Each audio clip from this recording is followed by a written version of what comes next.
Bonjour à tous, je m'appelle Jean-Paul, je suis freelance et mon domaine d'expertise c'est les architectures logicielles distribuées.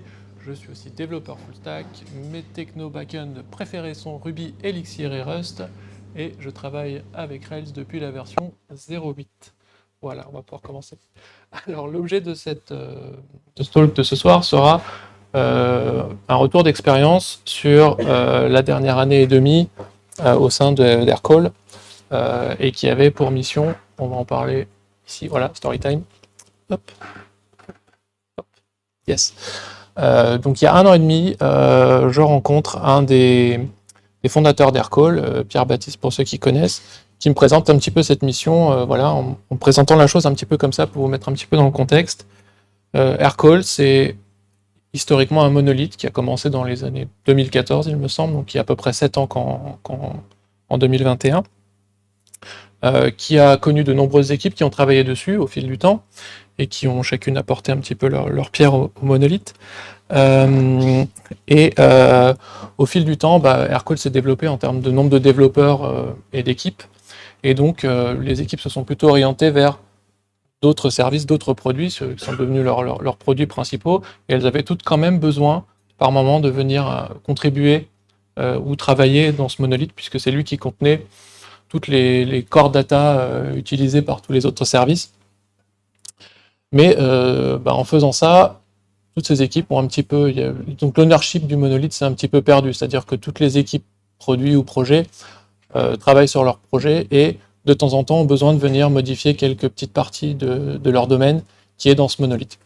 Donc, et donc il me présente la chose en me disant « J'espère que tu aimes la spéléo et l'archéologie, parce que voilà grosso modo ce à quoi tu vas être confronté. » Donc le monolithe, c'est quoi? On nous le présente souvent comme... enfin, on aimerait bien que ça devienne un majestic monolithe, mais dans les faits, un monolithe, quand on regarde son graphe de dépendance, ça ressemble plutôt à ceci. Donc, laissez-moi vous présenter le monolithe d'Aircall. Ici, vous avez notamment la classe compagnie, on la reconnaît, n'est-ce pas? Juste après, on a la classe user. Vous avez aussi cette classe dans votre monolithe. Et également, puisqu'on est chez Aircall, voici la classe call. Ok, donc allons-y. Comment on fait pour extraire des microservices à partir d'un monolithe, de ce monolithe, puisque c'était le but de la mission. Ah, c'est embêtant. Donc bienvenue au cours d'introduction sur comment casser un monolithe. La question étant, qu'est-ce qui nous empêche de simplement prendre des bouts du monolithe et de les sortir? Après tout, on l'a déjà fait historiquement chez Aircall. Il y a eu un moment où certains services qui étaient dans ce monolithe, pour des raisons de performance par exemple, ont déjà été plus ou moins extraits du monolithe. Donc on va avoir à peu près ce contexte-là à l'époque. Donc des applis front qui attaquent ce monolithe, qui lui a une base de données qui est répliquée sur des réplicas en lecture seule, et divers services qui étaient historiquement dans ce monolithe qui ont déjà été extraits. On retrouve pourquoi j'en parle? Parce qu'on retrouve un petit peu cette méthodologie dans beaucoup de startups. Certains domaines, comme par exemple le billing ou autres, vont avoir tendance à être facilement extraits du monolithe et à être extraits dans les premiers. Quels sont les différents problèmes donc, qui nous empêchent de faire ça pour tout le reste du monolithe? Problème numéro 1, les dépendances cycliques. Alors les dépendances cycliques, elles peuvent être comme ça, directes. Donc vous avez une classe A qui dépend de la classe B qui dépend de la classe A. Mais le plus souvent, elles sont un peu cachées et beaucoup plus indirectes, comme ça, une classe A, une classe B, une classe C, voire beaucoup plus de classes, qui créent au final cette espèce de cycle que vous voyez là. Et alors l'inconvénient de ce cycle, c'est que ça crée ce qu'on appelle un couplage fort entre ces différentes classes. Et ce couplage fort, par exemple, il va induire un effet domino, c'est-à-dire que quand vous allez modifier quelque chose dans une de ces classes, vous allez devoir modifier des choses dans toutes les autres classes dont elles dépendent. Vous allez aussi potentiellement avoir des effets indésirables, des side effects que vous n'avez pas prévus à droite et à gauche. Ça peut aussi créer dans certains cas des récursions infinies. Par exemple, si vous faites des callbacks et que les callbacks s'appellent tous mutuellement, vous allez avoir une récursion infinie de callbacks. Et dans certains langages qui ont un garbage collector peu avancé, ça peut aussi faire des memory leaks. Deuxième problème, le couplage fort, dont je parlais juste avant. Par exemple, les cycles créent des couplages forts. Les couplages forts, c'est pas cool parce que si vous essayez de sortir n'importe lequel de ce composant du monolithe, bah, vous voyez toutes les dépendances qui sont verlées, vous allez devoir potentiellement les transformer, les gérer, faire des appels réseau à la place d'appels Ruby, et c'est pas vraiment ce qui vous arrange d'un point de vue performance, et c'est pas non plus ce qui vous arrange pour vous représenter mentalement, avoir une belle image mentale de ce monolithe et de ce que vous allez devoir faire, ne serait-ce que pour pouvoir en extraire un seul. Donc j'ai mis pas mal de... Ouais, alors c'est une presse qui à la base est beaucoup plus longue que 20 minutes, donc je vais passer vite sur certains slides où je vous ai mis des infos sur le côté, ce qui vous permettra d'une, potentiellement de poser des questions et pour moi d'avoir du contenu pour vous répondre, et également d'aller chercher, si ce sujet vous intéresse un petit peu, plus d'infos par la suite. Dernier point dont j'ai déjà un petit peu parlé, le manque d'ownership sur le monolithe, c'est quelque chose qu'on peut retrouver effectivement quand vos différentes équipes travaillent sur des projets et puis s'éloignent de plus en plus du monolithe pour travailler sur leurs services à eux. Au fur et à mesure, vous avez des nouvelles personnes qui arrivent et les personnes qui avaient la connaissance sur ce monolithe, potentiellement, elles s'en vont. Et donc, vous perdez un petit peu cet ownership. Et puis après, vous allez aussi vous retrouver avec un deuxième problème, c'est que même si vous implémentez, si vous faites du domain-driven design ou ce genre de choses, il y a souvent une partie qui on a un peu du mal à mettre dans des domaines, et en tout cas dans les monolithes en Rails, reste souvent dans le dossier en question, c'est les modèles et vos bases de données. Par exemple, il est assez fréquent d'avoir des bases de données qui vont contenir pas mal d'infos qui concernent différents domaines, ou alors des infos qui sont partagées entre plusieurs domaines. Ici, l'exemple que j'ai pris, si vous essayez de faire une application qui fait de la téléphonie, vous allez potentiellement avoir des numéros de téléphone, et ces numéros de téléphone vont être utilisés lorsque vous passez des appels d'un numéro vers un autre. Donc il va potentiellement y avoir une équipe qui s'occupe des appels en temps réel et qui va avoir besoin de cette info, des numéros. Et vous allez peut-être avoir une autre équipe qui, elle, est en contact avec des fournisseurs de numéros et qui, elle, s'occupe de les acheter, de les préparer, etc. Puis on peut rajouter par-dessus des utilisateurs qui vont vouloir configurer ces numéros, bon, et tout plein d'autres choses. Et donc du coup, si chacun de ces domaines-là est représenté par une équipe, qui est l'équipe responsable de l'entité phone number? Est-ce qu'on peut vraiment l'attribuer à quelqu'un? Est-ce qu'on doit la partager? On aimerait bien pouvoir l'attribuer à une personne, parce que ça nous permettrait de regrouper ensemble tout ce qui marche ensemble et de l'extraire en microservices. Donc, en voyant un petit peu ça, on se rend compte que si on prend un monolithe de type Big Ball of Mud, c'est comme ça qu'on appelle un monolithe où vous n'avez pas de namespacing, vous n'avez pas de domaine, et où grosso modo, vous pouvez avoir beaucoup de dépendances. Si vous essayez de le transformer en microservice directement à partir de là, ce que vous allez avoir, c'est un monolithe distribué à la fin, au lieu d'avoir toute une série de microservices. Donc l'approche que vous voyez là, c'est une approche qui a été recommandée par Shopify, qui eux, pour le coup, ne sont pas passés en microservices, mais qui ont envisagé cette possibilité parce qu'ils ont rencontré tous les problèmes qu'on peut rencontrer avec un monolithe. Et l'approche qu'ils ont décidé de suivre, c'est celle de commencer à modulariser le monolithe, c'est-à-dire de faire comme si vous alliez en faire un microservice à la fin, sauf que vous ne déployez pas vos modules séparément, vous les laissez déployer sous forme de monolithe, ce qui vous empêche d'avoir toutes les problématiques que vous pouvez avoir en monolithe. Dès que vous êtes en distribué, de nouvelles problématiques s'ouvrent à vous, notamment sur l'éventuelle consistency, ce genre de choses. Et donc ils se sont rendus compte que les problèmes qu'ils avaient, c'était un manque de modularisation, et qu'en avançant vers le modular monolith, ce qu'ils appellent le modular monolith, vous allez pouvoir facilement passer au microservice après si besoin, et voire même résoudre déjà tous leurs problèmes. Donc qu'est-ce qu'on veut pour pouvoir extraire facilement des bouts d'un monolithe? C'est transformer un petit peu ce que vous venez de voir avant, c'est-à-dire un ensemble de dépendances qui part un peu dans tous les sens, en quelque chose de beaucoup plus structuré. Vous voulez donc ce qu'on appelle la forte cohésion et du couplage faible. C'est les deux éléments clés qui vont vous permettre de facilement extraire des briques de votre monolithe. C'est la stratégie adoptée par Shopify. Et pour obtenir ça, vous voulez transformer le graphe de dépendance qu'on avait vu juste avant en quelque chose qui ressemble à ça. Ça, c'est un graphe acyclique, donc vous voyez, il n'y a plus aucun cycle, toutes les dépendances vont vers le bas.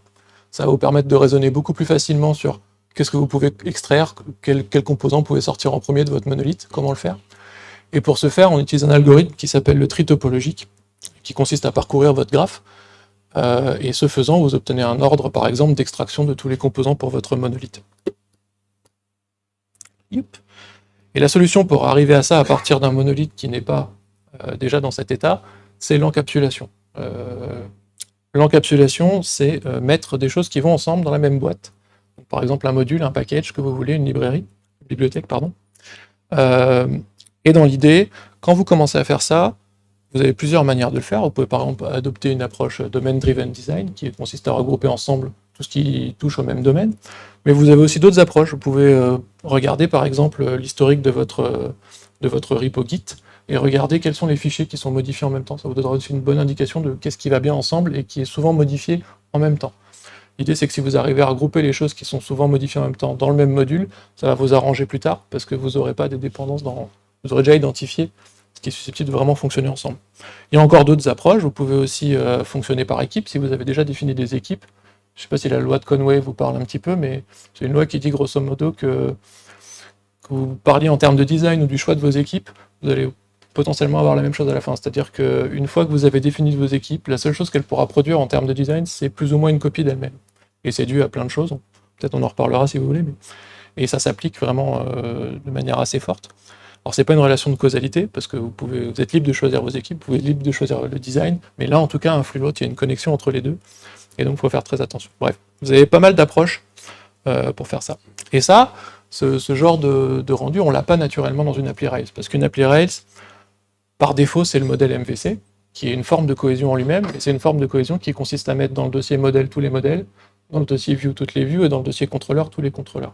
Ce qu'on appelle une cohésion logique. Donc ça veut dire qu'il n'y a pas d'absence de cohésion dans un projet Rails, mais par contre, c'est pas forcément la cohésion que vous voulez, il vous faut une cohésion beaucoup plus fonctionnelle si vous voulez identifier des modules et les extraire sous forme de microservices. Microservices, par définition, c'est une approche ultra modulaire. Ok, donc quel est le plan de bataille pour arriver à ce résultat? En tout cas, celui qu'on a choisi d'appliquer nous au sein de l'équipe. C'est tout d'abord commencer par documenter et préparer, refactorer et modulariser, et enfin extraire. Alors quand je parle de... Alors sur cette partie-là, on va passer un peu vite, parce qu'elle est plutôt destinée aux gens qui rejoignent l'équipe, parce qu'on a envie qu'ils comprennent les principes. Mais je vais quand même m'arrêter sur certains qui peuvent vous intéresser. Tout d'abord, un mot d'attention. Tout ce dont on va parler là, c'est vraiment propre au contexte d'Aircall. Donc avant de l'appliquer sur votre monolithe ou de trouver ça super cool, posez-vous certaines questions. Voici une partie du contexte qu'on avait à Aircall, c'est dans l'idée d'extraire ce monolithe et de le transformer en microservice, il faut qu'il soit accessible. On a envie de changer de technologie en même temps qu'on l'extrait, c'est-à-dire de ne pas en faire un microservice Ruby, mais potentiellement d'aller pouvoir utiliser la technologie qu'on veut. Ce qui veut dire que ce process qu'on va suivre doit rendre accessible à des gens qui ne sont pas des experts Ruby ni Rails, et leur permettre d'extraire, eux, leur domaine qui est présent historiquement déjà dans le monolithe. Donc on a envie que la nouvelle équipe qui s'occupe d'un domaine, qui potentiellement n'a pas du tout de développeurs Ruby dedans, puisse venir regarder le code du monolithe et en extraire des bouts. Ça joue beaucoup sur notre plan de bataille, parce que y a beaucoup de choses qui sont magiques dans Rails, et qui ne sont pas forcément accessibles si vous connaissez pas. Deuxième élément de contexte important, on voulait suivre une approche incrémentale là-dessus, c'est-à-dire qu'on n'avait pas le droit d'arrêter, de dire stop, pause, plus personne n'ajoute de nouvelles features au monolithe, pendant qu'on le refactor ou pendant qu'on le transforme en module ou en microservice. Donc il fallait qu'on trouve une approche assez incrémentale qui nous permette de, en même temps que des gens ajoutent des nouvelles features dans ce monolithe, ou en transform, de pouvoir en extraire d'autres et travailler sur notre refacto.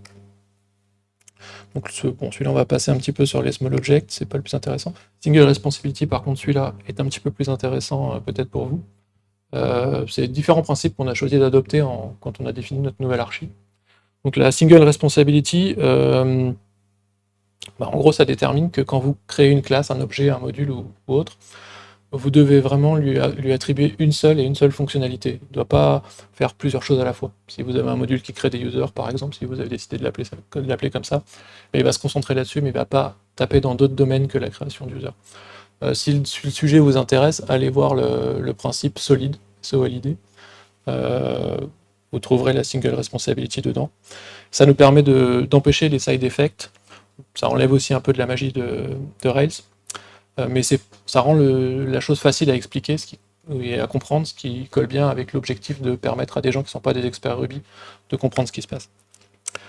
L'autre point important dont je parlais tout à l'heure, c'est augmenter la cohésion et réduire augmenter la cohésion et réduire le couplage. Donc comment on fait pour ça? Une fois qu'on a un peu défini des modules et quelles classes on voulait mettre dedans, il faut faire attention à comment on le fait. Si vous regardez l'exemple du haut, on a réussi à regrouper dans le même module différentes classes qui fonctionnaient ensemble, et entre deux modules à avoir assez peu de couplage, c'est-à-dire votre couplage va s'exprimer au travers d'une API publique, c'est-à-dire chaque module va exposer une API publique, ce qui est la seule chose que peuvent utiliser d'autres modules.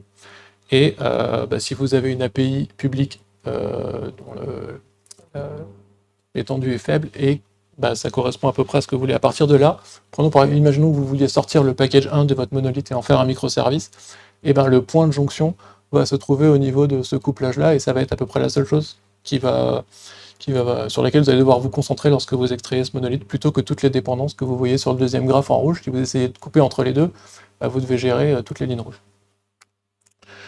Et celui-là, le plus important, quand on prend un monolithe qui a plusieurs années d'existence, 7 ans, avec plusieurs équipes qui ont travaillé dessus, on voit généralement un petit manque de consistance de cohérence dans le code. On va retrouver toutes les strates des différentes équipes qui ont travaillé dessus et de leur design pattern préféré.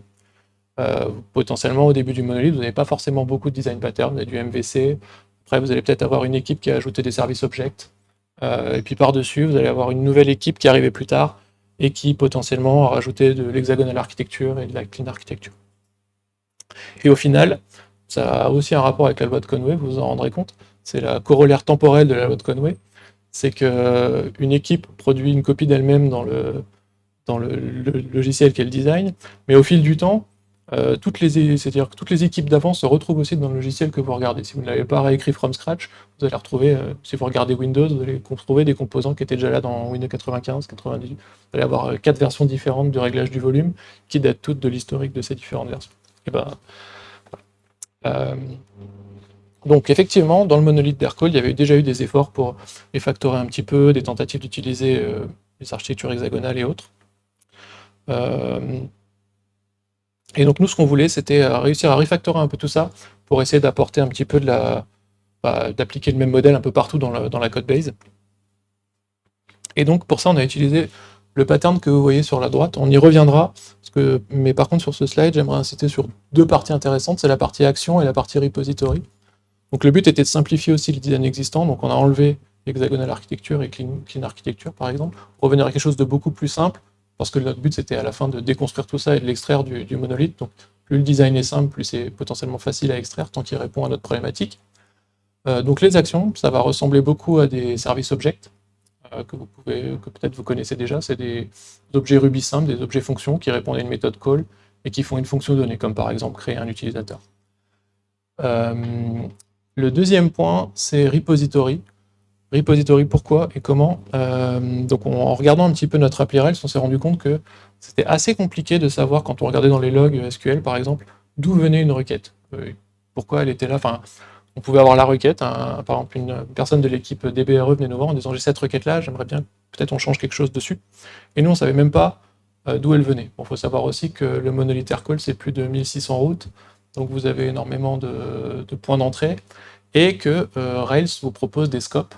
Et les scopes, c'est sympa, ça vous permet d'enchaîner des conditions sur des requêtes. Et sauf que quand vous faites ça et que vous avez par exemple des associations, les associations aussi, ça vous renvoie une relation sur laquelle vous pouvez utiliser des scopes. Ce qui veut dire qu'une requête une requête SQL peut commencer dans le contrôleur, qui commence à construire un petit peu sa relation avec 2-3 conditions, et puis au final se terminer dans la view, parce que la view a rajouté un point recent qui applique un scope avant de lister la liste des users, par exemple. Donc ça rend très compliqué quand vous avez une requête de savoir comment on en est arrivé là. Si vous n'avez pas de trace et que vous avez juste le log SQL, c'est assez compliqué. Repository, c'est donc un pattern qui consiste plus ou moins à interdire d'utiliser des scopes dans votre appli Rails en dehors de ce repository-là. Et dans ce repository, vous allez lister, sous forme de fonction, toutes les queries possibles, et tout le monde devra passer par ce repository pour faire une query. Si la query que vous voulez n'existe pas, vous créez une nouvelle fonction dans ce repository, et vous créez la requête que vous voulez. Ça rend les choses beaucoup plus simples pour regrouper tout ça. Ok. Revenons au battle plan. Voilà. La partie documentation et préparation. Alors là, on n'est pas sur de la documentation pour documenter comment fonctionne l'outil. On est plutôt sur essayer de documenter l'outil de manière un peu automatisée, de manière à pouvoir faciliter après le travail et l'extraction de certaines parties du monolithe. Je rappelle le contexte, des non-experts Ruby doivent pouvoir extraire leur partie du monolithe une fois qu'on l'aura refactoré. Et quand on regarde des modèles Rails, par exemple, on voit surtout, on verra quelques exemples plus tard, mais beaucoup d'associations, beaucoup de concerns, beaucoup de callbacks, et beaucoup de callbacks qui sont définis dans des concerns. et aussi beaucoup de scope. Donc,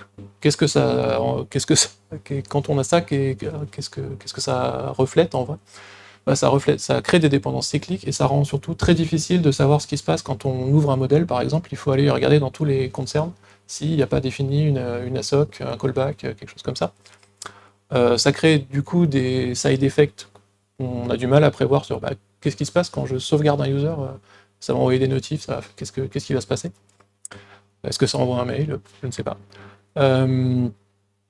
Et comme j'en ai déjà un petit peu parlé, ça rend très difficile d'identifier la racine des queries quand vous les regardez après. Alors je pouvais pas vous mettre du code d'Aircall, mais du coup j'ai été voir un petit peu ce qui se faisait ailleurs, ça va être un peu marrant. Voici par exemple du code de Basecamp 3, un modèle relativement central de l'appli.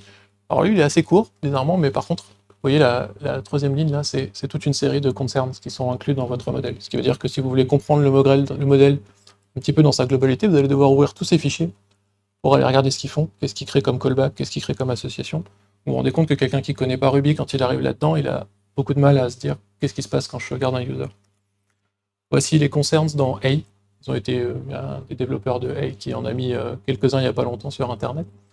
On retrouve à peu près le même pattern, ils sont assez fans chez 37 Signal de ce pattern-là. C'est pas un mauvais pattern en soi, je suis pas là pour dire que c'est un mauvais pattern, mais c'est pas forcément des patterns que vous pouvez appliquer ce pattern quand toute votre équipe est douée en Rails et c'est de quoi elle parle, mais si vous montrez ça à quelqu'un qui fait pas de Rails, il va avoir beaucoup de mal.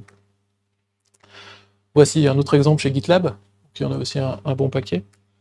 Voici les associations dans un modèle de GitLab, et aussi voir qu'il y en a beaucoup.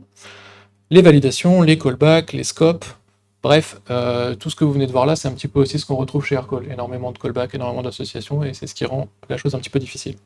Donc derrière, qu'est-ce qu'on a fait? Premièrement, on a mis en place Coverband, qui est un outil qui permet d'étudier le coverage, c'est-à-dire le coverage, c'est quel code est runné. On a mis ça en production, ce qui nous a permis d'identifier le code mort. C'est assez difficile en vrai d'identifier le code mort, parce que quand vous mettez des tests, votre code n'est pas mort, il y a des tests qui passent dessus. Donc si vous voulez savoir s'il est vraiment mort, il faut aller voir potentiellement en production. Savoir si cette API est toujours utilisée, par exemple. Peut-être que plus personne ne l'utilise.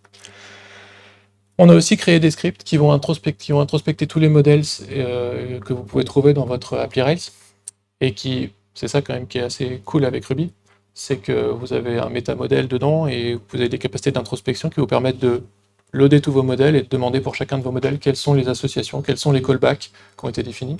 Et du coup, même s'ils ont été définis au loin dans un concern perdu très loin, ou dans un gem type Paranoid, si vous connaissez, ils rajoutent des concerns, ils rajoutent des callbacks dans vos modèles. En utilisant ce genre de script, vous allez pouvoir faire une liste de OK, voilà pour le user, tous les before, tous les after create, tous les after save, tous les after commit qui ont été définis. Vachement pratique pour en faire quelque chose. Derrière, on a utilisé le résultat de ces scripts pour définir le graphe de dépendance qui a été induit par les callbacks et les associations. Et on a fait exactement la même technique que je vous ai présentée tout à l'heure, c'est-à-dire trier ce graphe pour savoir qu'est-ce qu'on pouvait faire là-dessus. L'idée étant que, comme je vous l'ai déjà dit, si le but c'est de rendre la chose facile à des développeurs non Rails, on s'est dit ok, on va enlever tous les callbacks de l'appli Rails, on va enlever les ASOC, en tout cas les ASOC entre des modèles qui ne sont pas dans le même domaine, puisque c'est des dépendances qui enfreignent les règles de couplage qu'on avait envie de mettre. Donc en gros, on a enlevé toute la magie de Rails, et pour pouvoir le faire, il fallait le faire un peu bien. Alors, on a enlevé toute la magie de Rails sans toutefois vraiment l'enlever, puisque le but était de prendre ces callbacks qui étaient définis dans les modèles à l'époque, et d'aller les mettre dans les actions qu'on a créées pour ces services objects, pour les remplacer. Donc, au lieu d'avoir tout un tas de callbacks, maintenant vous avez une action create user par exemple, qui va lister tout ce qui se passe avant de sauvegarder l'user, qui va sauvegarder l'user et qui va lister tout ce qui se passe après la sauvegarde de user. Alors vous allez me dire peut-être qu'il y a un problème avec les after commit, puisque le after commit doit se passer après la transaction, une fois qu'elle a été validée. Et c'est là qu'il existe un gem vachement bien pour ça, qui s'appelle after commit everywhere, qui vous permet de faire des after commit ailleurs que dans vos modèles, notamment dans des actions, et d'avoir la garantie que ce que vous allez mettre dans votre after commit sera exécuté quand la transaction principale que vous êtes en train de runner sera validée. Donc le petit exemple de une fois qu'on a défini le graphe acyclique et qu'on a fait un tri, et qu'on veut, dans l'objectif, remplacer les callbacks par des actions, des services objects, et bien là, par exemple, on voit que le plus simple, celui qui va être le plus simple à extraire, c'est celui qui est au bout de la ligne à la fin, le dernier, parce que il dépend de rien, il y a juste celui d'avant qui dépend de lui. Donc vous allez pouvoir le remplacer par une action, Une fois que vous l'aurez remplacé par une action, vous allez pouvoir remonter la chaîne et ainsi enlever de manière incrémentale dans votre code tous les callbacks un par un sans rien casser. Ok. Deuxième, ouais, ça on va en parler aussi, c'est intéressant, je ne sais pas si on est à la bourre ou pas. Allez, bon, on va vite alors. Ok.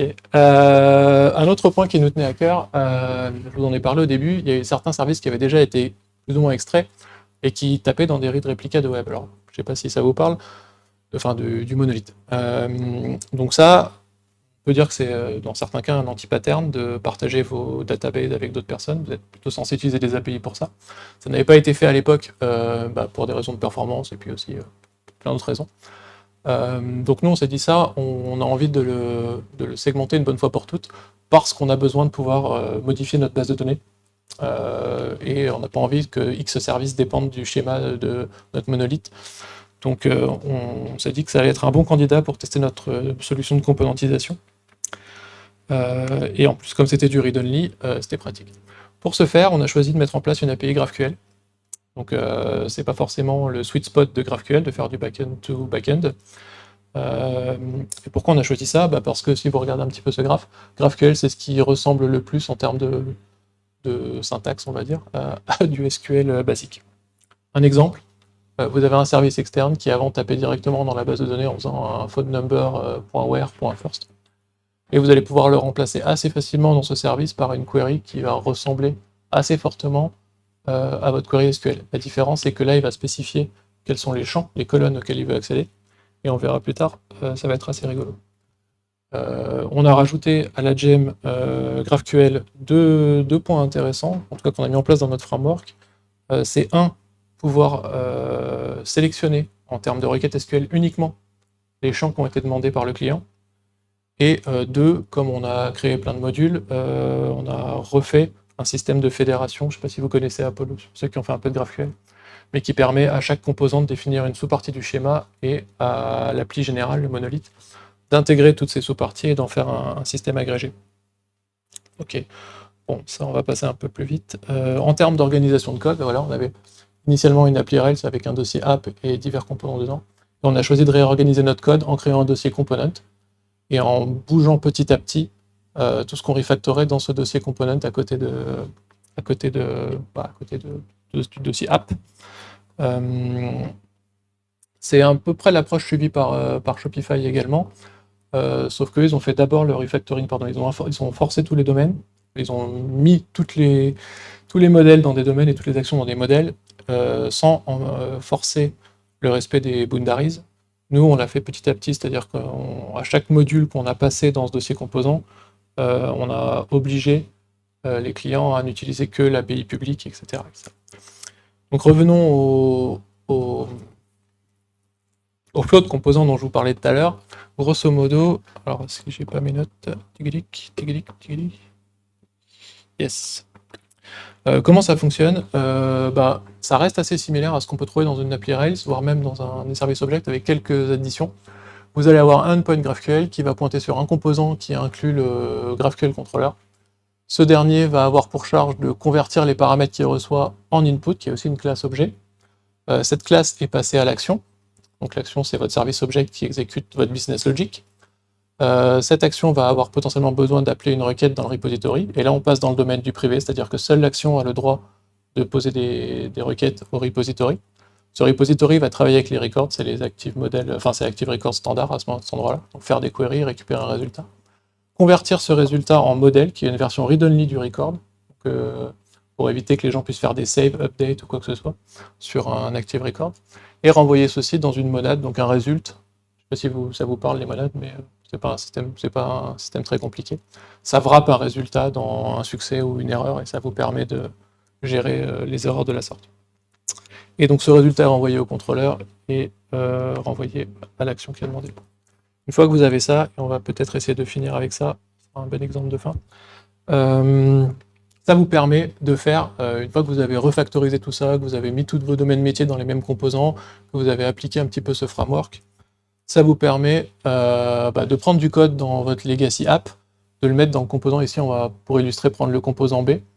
Ce composant B, il y a quelques méthodes qui peuvent utiliser les actions dessus, l'API publique. L'approche qu'on a choisie pour faire ça, c'est domain oriented. On a respecté les domaines. Les équipes sont déjà plus ou moins organisées par domaine, donc on a choisi de rester un petit peu près conforme à ça.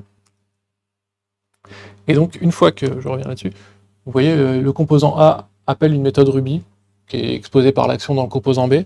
Et une fois que vous l'avez bien isolé, bah, ça devient très facile de le sortir. Vous avez juste à remplacer ces deux méthodes call que vous voyez là, entre A et B et C, par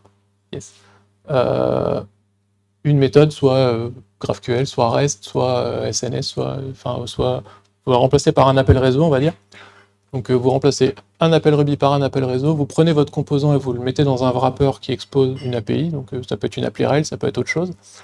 Et donc vous avez juste potentiellement deux appels de méthode à remplacer, ce qui se fait de manière assez transparente et vous cassez absolument rien du reste de votre architecture, ce qui vous permet de sortir de manière incrémentale des composants. Alors qu'est-ce qui a bien marché dans cette approche?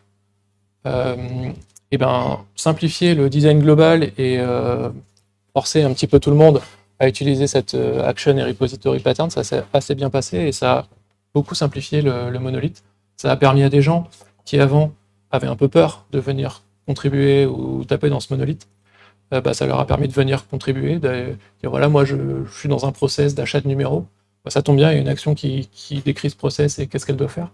Et donc tu peux venir très facilement voir ce qui se passe, voir tous les callbacks, tous les effets de bord, les mails, les notifications qui se passent quand tu touches à un numéro, et rajouter potentiellement ta feature dedans en suivant la même logique, convention du reste de l'action. Ça a aussi bien marché d'utiliser GraphQL pour faire du back-end to back-end.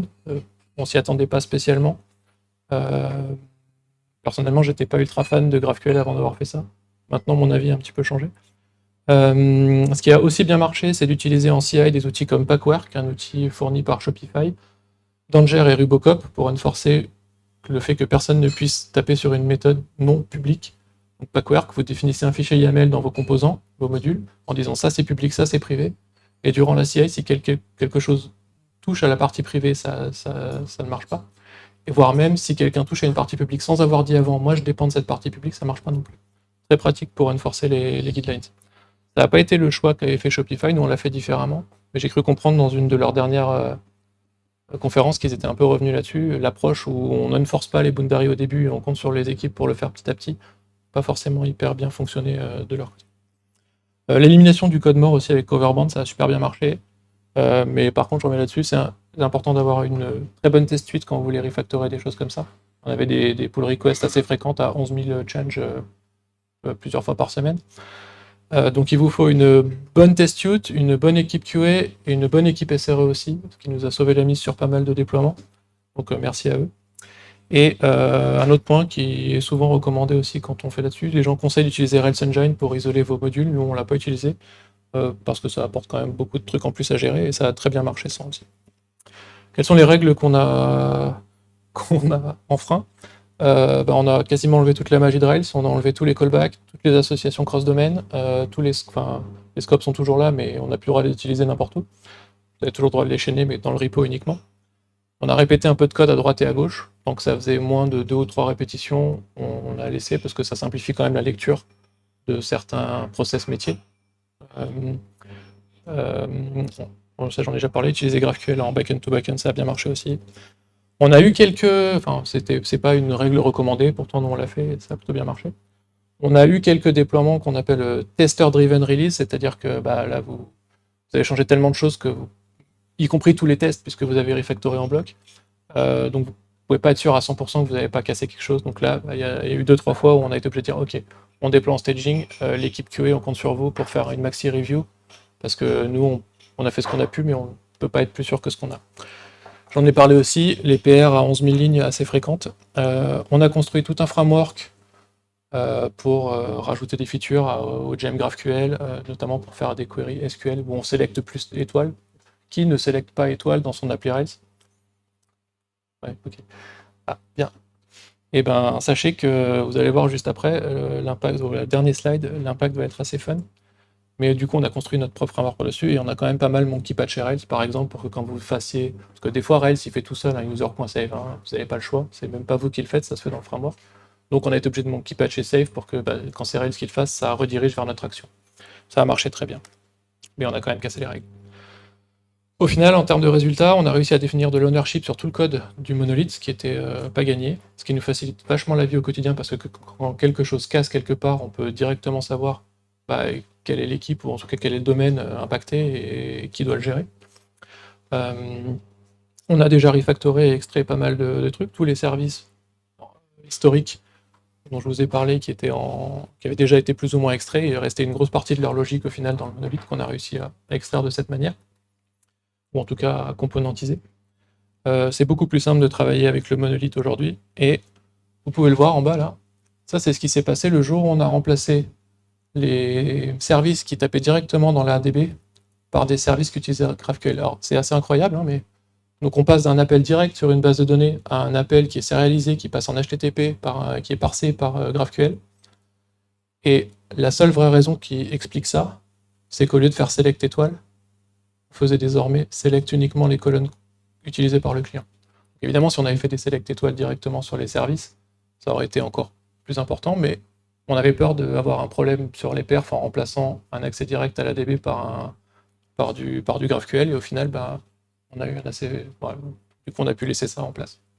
Voilà. Désolé d'avoir été un petit peu long. On n'a pas cassé non plus une seule fois la prod en refactorant et en extractant. Je vous laisse quelques takeaways si vous voulez pour ramener chez vous. Si, non, le premier est quand même important. Tout ce dont on a parlé là, et les idées de refactorer votre monolithe et autres. Mon conseil sur ce truc-là, c'est de le faire uniquement au moment où votre organisation en termes d'équipe, parce que là, c'est vraiment des patterns structurels plus que des patterns techniques, c'est de le faire uniquement où votre organisation va être trop grosse pour le monolithe. Chez Hercule, on est pas loin de 200 développeurs. Donc effectivement, ça se marche un peu sur les pieds quand on travaille tous dans le monolithe. Un autre point intéressant aussi, je vous ai mis de la doc sûrement dans les fins de slide à ce propos, mais en début de projet, c'est pas grave de ne pas avoir une grosse architecture ou un gros design. C'est même au contraire la chose qui va vous permettre d'avancer vite, de pivoter, de faire pas mal de choses. C'est Martin Fowler qui dit j'ai vu assez peu d'entreprises commencer avec du microservice et réussir. C'est plutôt un truc qu'on fait quand on doit refactorer et qu'on en est arrivé au niveau où ça devient intéressant. Autre point important, enforcez vos boundaries dès le début si vous refactorez dans ce truc-là, c'est mieux que de mettre des exceptions et d'attendre que petit à petit ça se stabilise. Et n'hésitez pas à enfreindre les règles si vous avez de bonnes raisons de le faire en tout cas.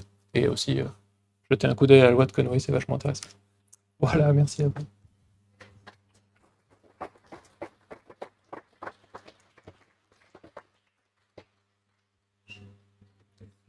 Il y a des questions. Ouais, je t'en prie.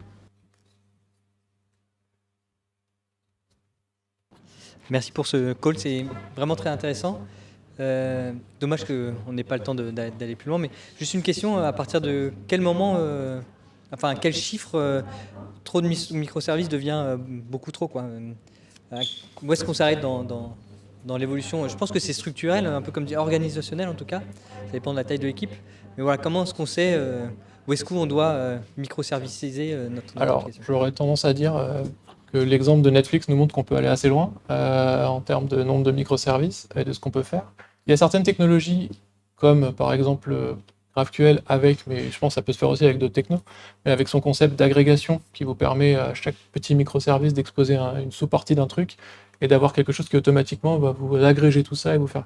Ça vous évite de tomber dans pas mal d'écueils de synchronisation et de chaque microservice a potentiellement sa version des API. Vous avez un vrai problème de synchro des versions après, de déploiement et ce genre de choses dont j'ai pas voulu parler ici, mais vous avez pas mal d'outils. Alors, je pense qu'après, structurellement, c'est un peu ce que je disais sur la loi de Conway, c'est-à-dire que ça doit refléter plus ou moins vos équipes. C'est-à-dire que si vous avez 10 équipes, je pense pas que vous ayez forcément besoin d'avoir plus entre 10 et 20 microservices, puisque chaque équipe va avoir potentiellement son pack de projets ou de services qu'elle gère. Mais si vous en faites trop, vous allez perdre de l'ownership. Ça va rendre aussi très compliqué vos problématiques de déploiement, surtout au début, tant que vous n'avez pas des outils automatisés pour vous aider là-dessus. Et si vous n'avez pas non. Enfin, ouais, je pense pas qu'il y ait vraiment de nombre maximum de monolithes, de microservices. Et je pense que ça doit rester à peu près proportionnel au nombre d'équipes que tu as. Et après, Quand tu définis ton organisation, ça dépend si tu as vraiment une structure très structurée ou une structure assez flat. Après, par équipe, je ne sais pas combien de microservices elles peuvent gérer. Si tu pars vers des choses comme des lambdas ou des choses comme ça change encore la dimension du problème. Est-ce que tu considères que chaque petit groupe de lambda est un microservice ou pas? Ça dépend vraiment de... Je sais pas si la réponse te satisfait. Si, merci. C'est une réponse. Merci beaucoup.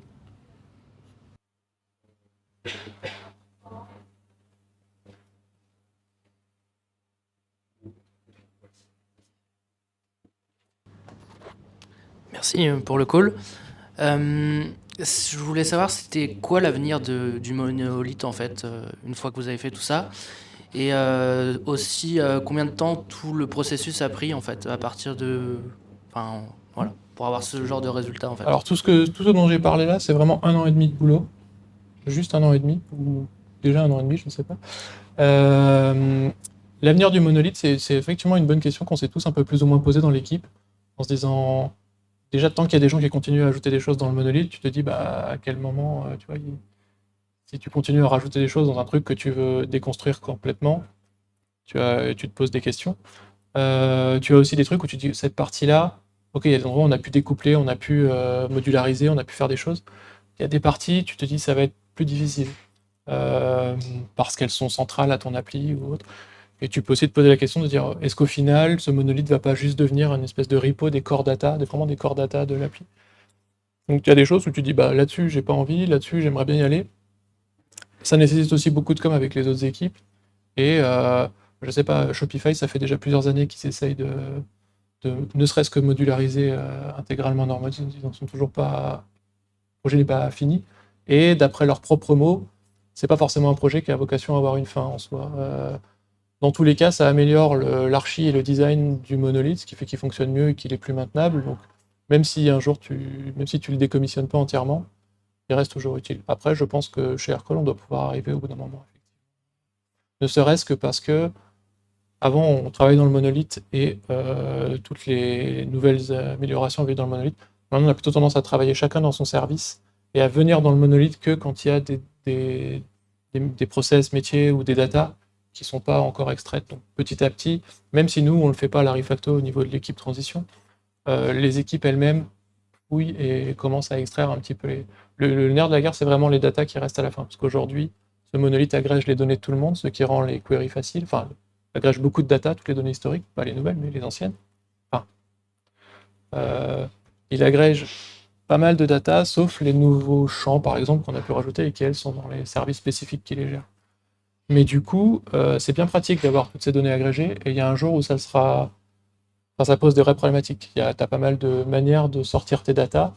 Est-ce que tu splits tes tables? Est-ce que tu donnes l'ownership des tables au service qui le gère, ce qui serait plutôt logique? Mais du coup, après, qu'est-ce que tu fais? S'il y a d'autres services qui en ont besoin, est-ce que tu passes par des API? Est-ce que tu fais une copie de la table, enfin des données qui t'intéressent? Et toutes ces problématiques-là, avec en plus l'éventuelle consistency que t'apporte le fait d'avoir un système distribué, c'est des bonnes questions. On n'y a pas forcément encore répondu à toutes, mais on avance petit à petit et pour l'instant, ça se passe plutôt bien. Est-ce que ça te... Oui, je pense à une autre question aussi, c'est pour une personne, un nouveau venu en fait sur le projet, qui a plutôt l'habitude de faire du Rails classique, on va dire. Comment ça se passe en fait l'habitude par rapport à cette architecture un peu plus restrictive? Ouais. Alors au final, alors c'est vrai que ça perturbe un peu au début. On a eu plusieurs personnes qui ont joint l'équipe. C'est un peu pour ça aussi qu'il y avait certains slides là, qui viennent de un peu la présentation qu'on fait, d'expliquer les principes de cette nouvelle archi pour les faire un petit peu comprendre aux gens. Et en vrai, les conventions sont pas beaucoup plus éloignées. Enfin, disons qu'en termes de difficulté, je dirais que la plupart des gens connaissent les services objects. C'est une méthode qui marche assez bien, ou en tout cas qui est facile à expliquer. C'est un peu plus dur si vous devez expliquer hexagonal architecture ou clean architecture ou autre. Donc, au final, cette architecture-là est plus simple que CleanKit. Une fois qu'on a dit et qu'on a mis des règles Rubocop pour dire t'as plus le droit de définir un callback dans un modèle, et qu'on a montré toutes les premières actions que tu vas créer quand tu fais ce genre de truc, ça va être des actions CRUD, create user, delete user, update user. Tu vas avoir ça pour pratiquement tous tes modèles. Ils vont juste se retrouver dans des namespaces, mais bon, c'est pas forcément gênant. Et du coup, aujourd'hui, tout suit le même modèle. Donc quand tu arrives sur le projet, effectivement, tu te dis, tiens, c'est bizarre, il manque des choses à cet endroit-là. On te montre que c'est dans les actions, et au final, tes actions, bah, comme je le disais, t'as, t'as une fonction call dans ton action, et tu vas avoir tous les steps de ton action qui va être avant de créer un user, je valide les données, je sanitise les données, je fais 2 ou 3 callbacks, je sauve le user, sauf dans la DB, .c. Et puis derrière, je cascade peut-être la création d'autres modèles. Et pour finir, j'ai des after commits qui vont notifier tout ce qu'on peut notifier, les mails, les SMS, les trucs comme ça. Donc ça surprend, mais au bout d'une semaine, t'es dedans normalement, sans trop de problèmes. Et encore une semaine. Parce que les derniers ont été beaucoup plus rapides que ça.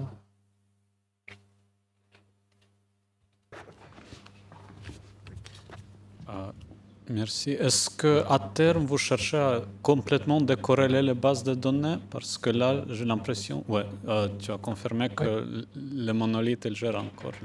Alors le monolithe, on a déjà extrait des données qui pour l'instant traînaient dedans. Je parlais par exemple du billing tout à l'heure, en disant qu'on avait déjà extrait plus ou moins un service de billing, mais il continuait de lire chez nous. Et il avait ses propres données pour le billing, mais également besoin d'accéder à certains champs du monolithe. Si on prend un call et qu'on veut facturer un call à la minute, bon, bah, cette duration sur le call, elle reste aujourd'hui dans le monolithe. Par contre, les principes de facturation vont être dans ce service de facturation. Et alors là-dessus, ça a été un sujet assez intéressant, mais on n'a pas forcément trop le temps. Mais disons que de la même manière que tu découpes ton monolithe au niveau des classes, des modules et des choses qui fonctionnent ensemble, tu peux sur ta DB regarder les colonnes et quelles colonnes concernent quel domaine. Parce que souvent dans un monolithe, on a tout regroupé enfin même dans une appli, on va avoir nos tables vont croître de manière organique, et puis pour des raisons de perf aussi, des fois on va tout mettre dedans, c'est pas plus mal. Et du coup là, tu peux faire la liste de toutes tes colonnes et dire ok, cette colonne-là, c'est du shared data, core data, c'est les trucs de base. Et puis là, par contre, la duration qui a un lien avec le billing, celle-là, c'est vraiment une data qui est dans la table call aujourd'hui, mais qui concerne le domaine billing. Et c'est là où le truc d'agrégation GraphQL dont je parlais est rigolo. Parce que là, on a pu créer 2 modèles chez nous. Par exemple, un modèle call et un modèle billing call qui tapent sur la même table. Sauf que le modèle call n'a le droit qu'à accéder qu'à une partie de ces colonnes. Le modèle call billing qu'aux siennes. On a l'agrégation qui fait que quand tu demandes une requête qui doit te renvoyer à la fois des données de call de base plus des données de billing, va faire 2 queries SQL. Ça n'a pas beaucoup d'intérêt parce qu'il n'y a qu'une seule table, on pourrait tout fetch d'un coup. Par contre, ça mime déjà le fonctionnement que ça aura quand on l'aura extrait. Et du coup, ça nous permet de benchmarker la feature et d'extraire notre donnée après de manière transparente. Et c'est un peu comme ça qu'on peut sortir des bouts de données du monolithe qui sont dans les tables partagées. Est-ce que ça répond à...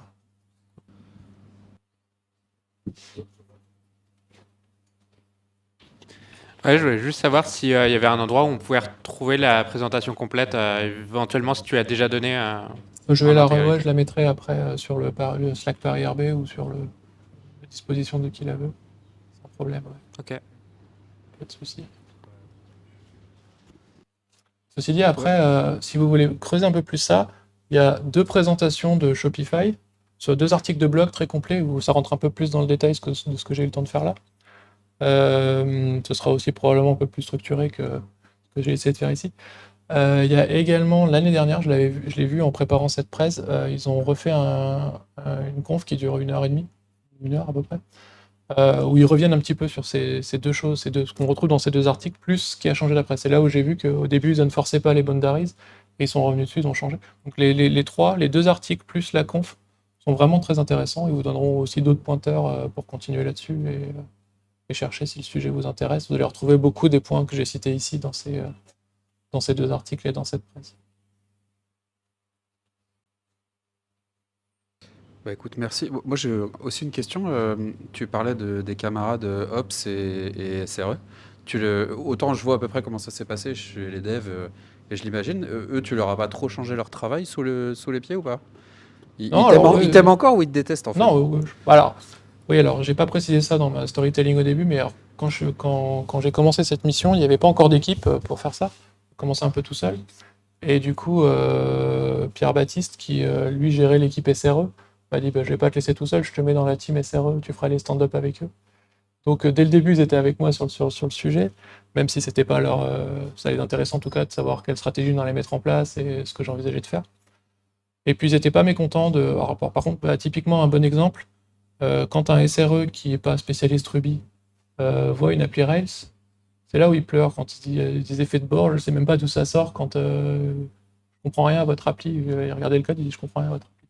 Ce qu'on peut comprendre parce que même nous, il nous a fallu un peu de temps. Moi, en arrivant sur le projet, il m'a fallu un peu de temps avant de comprendre comment ça marchait.